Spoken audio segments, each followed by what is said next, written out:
Hello friends, welcome to Dhola Tholi. Friends, இன்றைக்கி வந்து பார்த்திங்கன்னா Sunday special morning breakfast recipe பார்க்க போகிறோங்க.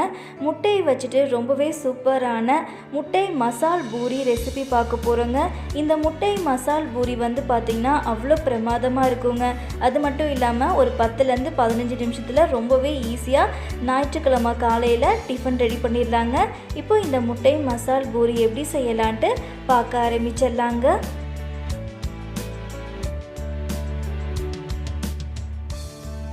ஃபஸ்ட்டு வந்து பார்த்திங்கன்னா ஒரு மிக்சிங் பவுலில் 1 கப் அளவுக்கு கோதுமை மாவு, கூடவே 1/2 கப் அளவுக்கு மைதா மாவு, அப்புறம் 2 டேபிள் ஸ்பூன் அளவுக்கு ரவை சேர்த்துட்டு கூடவே 1/2 டீஸ்பூன் அளவுக்கு உப்பு சேர்த்துக்கோங்க.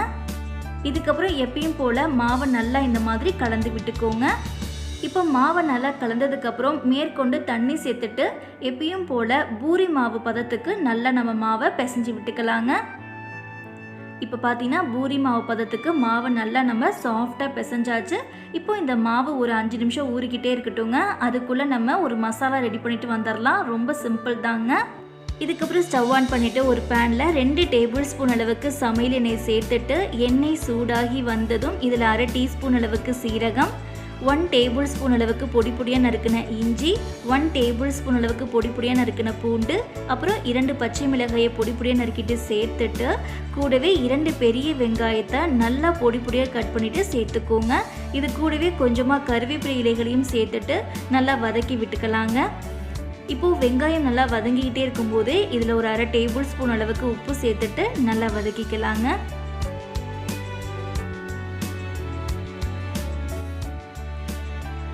இப்போ பார்த்தீங்கன்னா வெங்காயம் ஓரளவுக்கு நல்லா வதங்கி வந்துருச்சுங்க. இந்த சமயத்தில் ஒரே ஒரு பெரிய தக்காளியை மட்டும் நல்லா பொடி பொடியாக கட் பண்ணிவிட்டு இதில் சேர்த்துட்டு நல்லா வதக்கி விட்டுக்கலாங்க. இப்போது தக்காளி ஓரளவுக்கு வதங்கிக்கிட்டே இருக்கும்போதே இதில் 1/2 டீஸ்பூன் அளவுக்கு மஞ்சள் தூள், 1/2 டேபிள் ஸ்பூன் அளவுக்கு மிளகாய் தூள், அப்புறம் 1/2 டேபிள் ஸ்பூன் அளவுக்கு கரம் மசாலா, கூடவே 1 டேபிள் ஸ்பூன் அளவுக்கு தனியாத்தூள் சேர்த்துட்டு இப்போ இந்த மசாலா பொருட்கள் எல்லாத்தையும் நல்லா கலந்து விட்டுக்கலாங்க. இப்போ பார்த்தீங்கன்னா எல்லாத்தையும் நல்லா கலந்தாச்சு. இதுக்கப்புறம் ஒரு 1/2 கப் அளவுக்கு மட்டும் தண்ணி சேர்த்துட்டு இந்த மசாலா பொருட்களோட பச்சை வாசனை எல்லாம் போகணும் இல்லையா, அதனால கொஞ்சமாக தண்ணி சேர்த்துட்டு நல்லா கலந்து விட்டுட்டு ஒரு 5 நிமிஷம் மீடியம் ஃப்ளேமில் நல்லா கொதிச்சு வரட்டுங்க. இப்போ ஒரு 5 நிமிஷத்துக்கு பிறகு பார்த்தீங்கன்னா வெங்காயம் தக்காளி நல்லா வதங்கிட்டு மசாலா பொருட்களுடைய பச்சை வாசனை எல்லாம் போயிட்டு இந்த அளவுக்கு நல்லா ட்ரையாக வதங்கி வந்துருச்சுங்க. இதுக்கப்புறம் இந்த மசாலாவை அப்படியே இறக்கிட்டு நல்லா ஆற வச்சுக்கலாங்க. இதுக்கப்புறம் ஒரு 5 நிமிஷம் ஊற வச்சுருந்தோம்லங்க, இந்த மாவுலேருந்து உருண்டைகள் எல்லாத்தையும் பிரித்து எடுத்துக்கலாங்க. இப்போ மாவுலேருந்து உருண்டைகள் எல்லாத்தையும் பிரித்து எடுத்ததுக்கப்புறம் நம்ம எப்பயும் போல் பூரி தேய்க்கிற போர்டில் கோதுமை மாவு அப்படியே ஸ்ப்ரெட் பண்ணி விட்டுட்டு நம்ம எடுத்து வச்ச உருண்டையிலேருந்து நல்லா மாவை இந்த மாதிரி தேய்ச்சி விட்டுக்கோங்க. இப்போ மாவை நல்லா திரட்டினதுக்கப்புறம் நம்ம வீட்டில் இருக்கக்கூடிய பெரிய டிஃபன் பாக்ஸ் மூடியால் அப்படியே ரவுண்டாக கட் பண்ணிவிட்டு மீதமுள்ள மாவையும் எடுத்து விட்டுருங்க. இதுக்கப்புறம் பார்த்திங்கன்னா பூரி மாவை இந்த மாதிரி ரவுண்ட் ஷேப்பில் எடுத்து வச்சுக்கோங்க. இதே மாதிரி மீதமுள்ள மாவையும் நம்ம ரெடி பண்ணிவிட்டு எடுத்துகிட்டு வந்துடலாங்க. இப்போ நம்ம ரவுண்டாக தேய்ச்சி வச்சுருந்த மாவை அப்படியே இதில் வச்சுட்டு இதுக்கு மேலே நம்ம இப்போ செய்திருந்தோம்லங்க, இந்த மசாலாவை அப்படியே சென்டரில் ஒரு 2 டேபிள் ஸ்பூன் அளவுக்கு இந்த மாவு மேலே அப்படியே சேர்த்துக்கோங்க. இதுக்கப்புறம் வந்து பார்த்திங்கன்னா வேக வச்ச முட்டை வந்து எடுத்துகிட்டு இதை வந்து ஹாஃபாக கட் பண்ணி எடுத்து வச்சுருக்கேங்க. இப்போது இதை வந்து இதுக்கு மேலே வந்து சென்டரில் அப்படியே வச்சுக்கோங்க. இப்போது இந்த மாவுக்கு மேலே நம்ம ரவுண்டாக தேய்ச்சி வச்சுருந்த இன்னொரு மாவை அப்படியே இதுக்கு மேலே வச்சுட்டு அப்படியே நம்ம இதை எடுத்துகிட்டு கவர் பண்ணிக்கலாங்க. ஓரத்தை மட்டும் அப்படியே லைட்டாக கவர் பண்ணிக்கோங்க. அப்படியே லைட்டாக ப்ரெஸ் பண்ணிங்கனாலே போதுங்க. அவ்வளோதான். இப்போ பார்த்தீங்கன்னா நமக்கு ரெடி ஆயிடுச்சுங்க. இதே மாதிரியே மீதமுள்ள மாவையும் வச்சுட்டு இதுக்கு சென்டரில் இந்த மாதிரி மசாலா வச்சுட்டு ஒரு ஹாஃப் முட்டையை வச்சுக்கோங்க வேக வச்சது.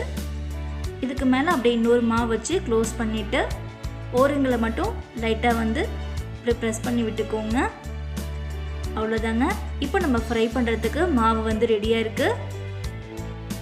இதுக்கப்புறம் நம்ம எப்பயும் போல் எண்ணெயை வந்து நல்லா இந்த மாதிரி சூடு பண்ணிவிட்டு நம்ம யூஸ்வலாக பூரி போட்டு எடுப்போம்லங்க, அதே மாதிரி தான் இப்போ மாவு இதில் அப்படியே சேர்த்துட்டு எப்பயும் போல் எண்ணெய் வந்து மாவு மேலே அப்படியே தெளித்து விட்டுக்கோங்க. ஸோ பார்த்தீங்க அப்படின்னா அழகாக அப்படியே எழுந்து வருங்க. அவ்வளோதான். இப்போ ஒரு பக்கம் நல்லா வெந்துருச்சு அப்படின்னா இதை அப்படியே திருப்பி போட்டுட்டு அப்படியே நம்ம ஃப்ரை பண்ணிக்கலாங்க. ஃப்ரெண்ட்ஸ், நம்ம உள்ளே வச்ச மசாலா முட்டை எதுவுமே உங்களுக்கு வெளியில் வராதுங்க. நம்ம மாவை வந்து க்ளோஸ் பண்ணோம்ல, அந்த ஓரங்களை மட்டும் நீங்கள் நல்லா ப்ரெஸ் பண்ணி விட்டுட்டிங்கனாலே போதுங்க. இந்த மாதிரி நீங்கள் சூப்பராக வந்து 2 பக்கமும் ஃப்ரை பண்ணிவிட்டு நீட்டாக எடுத்துக்கலாம். இப்போ நமக்கு முட்டை மசால் பூரி அருமையாக ரெடி ஆயிடுச்சுங்க. இதை அப்படியே எடுத்துக்கலாங்க. ஸோ ரொம்ப சூப்பராக இருக்கும். இதே மாதிரியே மீதமுள்ள மாவையும் இது மாதிரியே ரெடி பண்ணிவிட்டு இந்த மாதிரி எண்ணெயில் சேர்த்துக்கோங்க. இப்போ இது மேலேயும் வந்து பார்த்திங்கன்னா எண்ணெய் வந்து அப்படியே தெளித்து விட்டுக்கோங்க. அப்படியே பூரி அப்படியே எழுந்து வருங்க. இப்போ இந்த பூரியவும் 2 பக்கமும் நல்லா ஃப்ரை பண்ணிவிட்டு அப்படியே எடுத்துக்கலாங்க. அவ்வளோதாங்க. இப்போ நமக்கு ரொம்பவே சூப்பரான முட்டை மசால் பூரி அருமையாக தயாராகிடுச்சுங்க. வெளியில் வந்து பார்த்திங்கன்னா அந்த லைட்டான முறுமுறுப்போட எப்பயும் நம்ம சாப்பிடுவோம் இல்லைங்க பூரி, அதே மாதிரி வெளியில் இருக்கும். அந்த பூரியோடவே நம்ம உள்ளே இருக்க அந்த ஸ்டஃபிங் மசாலோட சாப்பிடும்போது ரொம்பவே சூப்பராக இருக்குங்க.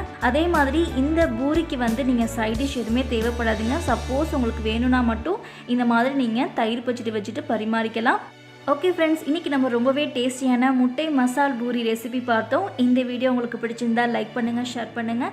என்னோட மற்ற ரெசிபி வீடியோஸையும் பாருங்கள் ஃப்ரெண்ட்ஸ். மறக்காமல் நம்ம சேனலை சப்ஸ்கிரைப் செய்துக்கோங்க. கூடவே இருக்க பெல் ஐக்கானையும் கிளிக் பண்ணிக்கோங்க. தேங்க்ஸ் ஃபார் வாட்சிங்.